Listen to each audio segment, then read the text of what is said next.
Hello everyone, welcome to my channel. Let's start. So आज मैं आपके लिए न्यू लेसन प्लान पर वीडियो लेकर आई हूँ मैथ्स की, जिसका नेम है, टॉपिक है हमारा आज का पैटर्न। क्या है आज का टॉपिक? पैटर्न्स। तो ये जो पैटर्न्स है काफी इंटरेस्टिंग टॉपिक है और इसमें बच्चे काफी इंटरेस्ट दिखाते हैं बनाने में, कलरिंग करने में मजा आता है उन्हें। तो ये पैटर्न आपको इस तरह से आप पिक्चर्स का यूज कर सकते हो, कटआउट्स यूज करते हो, जैसा कि हमने यहाँ पे यूज करे हैं।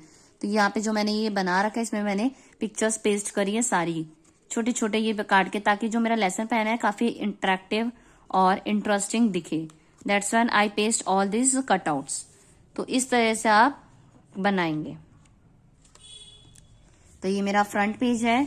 नाउ अब पैटर्न के लेसन प्लान किस तरह से आप बनाएंगे। सो जो बिहेवियरल ऑब्जेक्टिव होगा वो होगा, after the completion of this lesson students will be able to. Complete करने के बाद बच्चे क्या क्या कर पाएंगे? Develop mental ability of learner, mental ability develop हो जाएगी बच्चे की। Classify different types of object, और डिफरेंट टाइप के ऑब्जेक्ट्स को क्लासीफाई अलग कर पाएगा। Develop the knowledge of topic, और जो हमारा टॉपिक है उसकी नॉलेज भी उसको डेवलप होगी उसके अंदर। समरी क्या है लेसन की? Identify the different pattern with using pictures और ऑब्जेक्ट्स। डिफरेंट पैटर्न्स का यूज करेंगे, बच्चे समझ पा जाएंगे, आइडेंटिफाई कर पाएंगे पिक्चर्स की हेल्प से। टीचिंग एड्स में एज अ टीचर आप क्या यूज कर सकते हो? डिफरेंट पिक्चर्स यूज कर सकते हो, और ताकि बच्चों के सेंस ऑफ पैटर्न डेवलप हो। कटआउट्स यूज करो, ऑब्जेक्ट्स के कटआउट बना के ले जाओ, या अगर रियल ब्लॉक्स है या कोई है तो आप उनका भी यूज कर सकते हो, बच्चों को अरेंज करने में मदद कर देगा।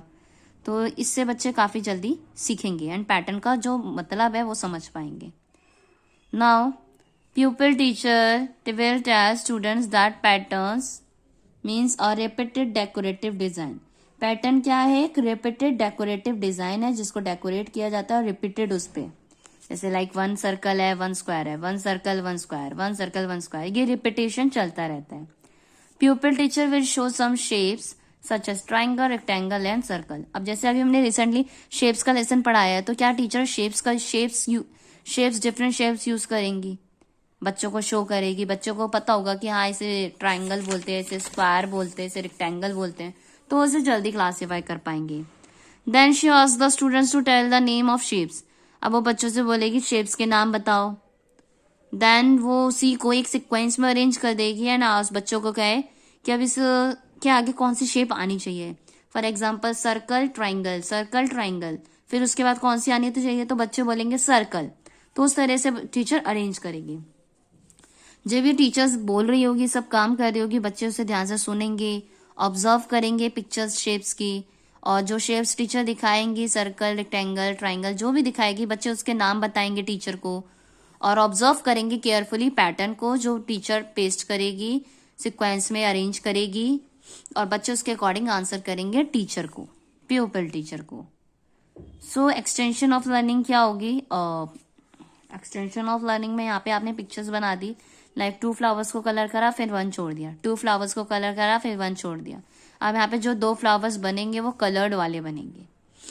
ऐसे इसी तरह के कुछ होमवर्क्स टीचर घर से भी दे देंगे, जैसे ट्राइंगल सर्कल, ग्रीन ट्राइंगल फिर blue circle, green triangle blue circle, इस तरह से। एंड ब्लैक बोर्ड वर्क भी कुछ इसी तरह से डेकोरेट किया जाएगा। पैटर्न के कुछ क्वेश्चंस बना दी जाएंगे, जैसे triangle circle, triangle circle, triangle circle. Teacher ने जैसे एग्जांपल भी दिया ना शेप्स का, तो शेप्स का इस तरह से आप दे सकते हो। यहाँ पे two balloon, one balloon, two balloon फिर वन बैलून, टू बैलून।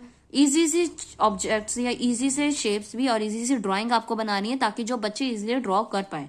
ऐसा नहीं कि आप बहुत डिफिकल्ट से बना दो जिसमें ना बच्चा बना पा रहा है और फिर वो इंटरेस्ट भी नहीं दिखाएगा आपकी लेसन की तरफ। तो आपको कोशिश करनी है कि इजी सा।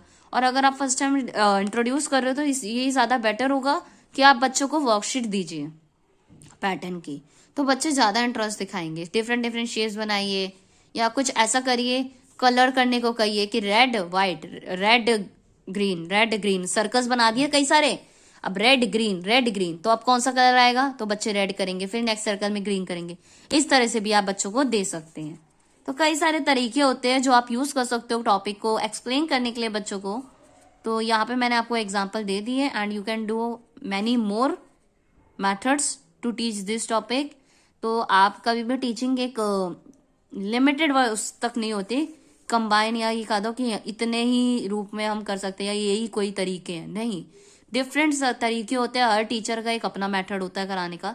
तो मैंने आपके साथ कुछ शेयर करे अपने मेथड्स, एंड जो मैं अभी भी कर रही हूँ अपने स्कूल में अपने स्टूडेंट्स के साथ शेयर करती हूँ।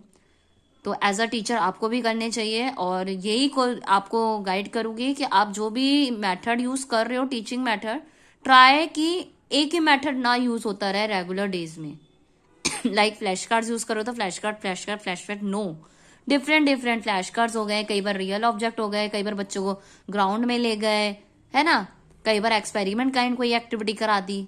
तो डिफरेंट डिफरेंट तरीके से अगर हम इंट्रोड्यूस करेंगे लेसन, तो बच्चा ज्यादा इंटरेस्ट लेगा आपके लेसन प्लान की तरफ। आपके लेसन का जो मोटिव होगा, ऑब्जेक्टिव होगा, वो आप अचीव कर पाओगे। सो यही मैं आपको गाइड करूंगी कि आप जो भी बच्चों को पढ़ा रहे हो, जो भी टॉपिक, उसका मेन पॉइंट क्या है कि आप उसके ऑब्जेक्टिव को पहुंचने के लिए different different aids, teaching aids and different methods use करें। क्योंकि एक मेथड अगर आप रेगुलर वे में यूज कर रहे हो तो वो बोरिंग हो जाएगा एंड बच्चे भी इंटरेस्ट नहीं दिखाएंगे। और जो भी आप एक्टिविटी, जो भी मेथड यूज कर रहे हैं, उसको माइंड में ये जरूर ध्यान दें कि आपकी क्लास का जो बच्चे हैं वो कौन सी एज के हैं, किस ग्रुप के हैं, तो वो तभी उस चीज को अच्छे से समझ पाएंगे। सो आज के लिए इतना ही। Thank you everyone for watching my video. जाने से पहले क्या करोगे, लाइक कर दोगे, शेयर कर दोगे, और साथ ही साथ कमेंट में जरूर बताइए कि आपको ये कैसा लगा लेसन प्लान का तरीका, और मेथड्स अगर आपके पास है जिसकी हेल्प से आप बच्चों को पैटर्न टॉपिक बता सकते हैं, तो वो भी आप मुझे सजेस्ट करेंगे कमेंट सेक्शन में, ताकि जो भी वीडियो देखे मेरी उनको आइडिया मिले। एंड जाने से पहले सब्सक्राइब जरूर कर दीजिएगा, ताकि मैं जो आने वाले समय में जो भी वीडियोस अपलोड करूं उसका नोटिफिकेशन आप तक पहुंच जाए। So thank you so much for watching my video everyone.